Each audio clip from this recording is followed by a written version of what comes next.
In the first episode, we introduced the Gruber family who lived on the Hinterkaifeck farm. We described their daily life, interactions with the local villagers, and the ominous atmosphere surrounding their home. We also include details of the strange events that occurred leading up to the murders. This episode focuses on the strange occurrences at the Hinterkaifeck farm before the murders. Neighbors hearing weird sounds coming from the house, animals acting strangely, and family members feeling uneasy are key aspects that increase the tension. In this episode, we describe the gruesome night of the murders, how each family member was killed, and the mysterious efforts of the killer to cover up their tracks. The chilling atmosphere of the night is emphasized, and the farm's unsettling interior is explored. After the murders, the killer may have stayed at the farm for days. The strange footprints in the snow and food missing from the house are examined. This episode speculates about how the killer might have lived in the house unnoticed and what their possible motives were. This episode delves into the investigation that followed the murders.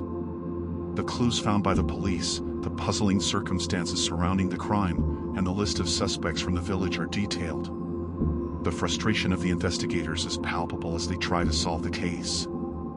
In the final episode, we discuss why the Hinterkaifeck murders remain an unsolved mystery and the legends that arose from them. Theories about paranormal involvement or a random act of violence are explored, and the eerie, haunted status of the house is revisited.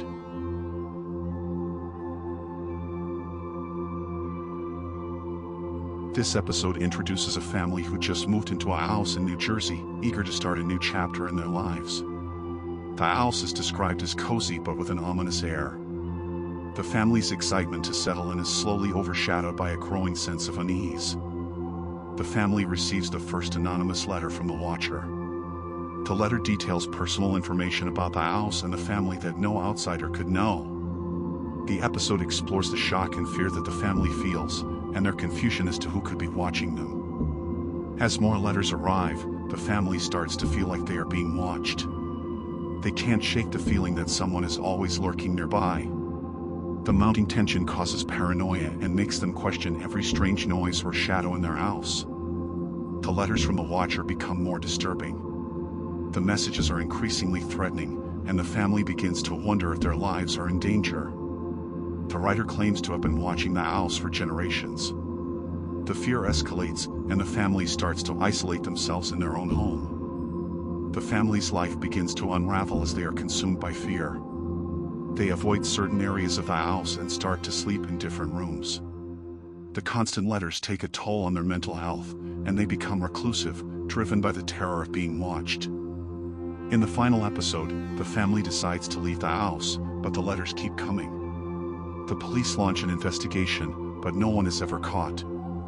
The mystery of the watcher remains unsolved, and the house stands empty, shrouded in fear and suspicion.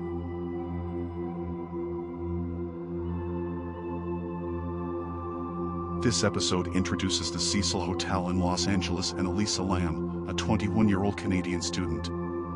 We explore the history of the hotel, known for its dark past of unsolved deaths and criminal activity. Elisa's visit to the hotel is set against the eerie backdrop of its reputation. Elisa Lam is seen on the elevator camera acting strangely, pressing all the buttons, and speaking to someone who is invisible. This episode focuses on the disturbing footage and the questions it raises. Why was Elisa acting in such a bizarre way, and who or what was she interacting with? Elisa goes missing, and her family is frantic. The police launch a search, but there's no sign of her. Meanwhile, the hotel staff and guests report strange occurrences, and questions about Elisa's mental state begin to surface. Was her behavior linked to something paranormal or psychological? Elisa's body is found in the hotel's water tank, but the circumstances are baffling. How did she end up there, and why was she acting so oddly just before her disappearance? This episode delves into the chilling discovery and the bizarre nature of her death. Some believe Elisa's death was caused by paranormal forces, while others suggest psychological factors at play. This episode explores the paranormal theories and the hotel's dark history, including the possibility of the hotel being haunted by spirits or otherworldly entities. The final episode examines how Elisa Lam's death remains an unsolved mystery. Despite police investigations, the strange circumstances surrounding her death continue to haunt the public.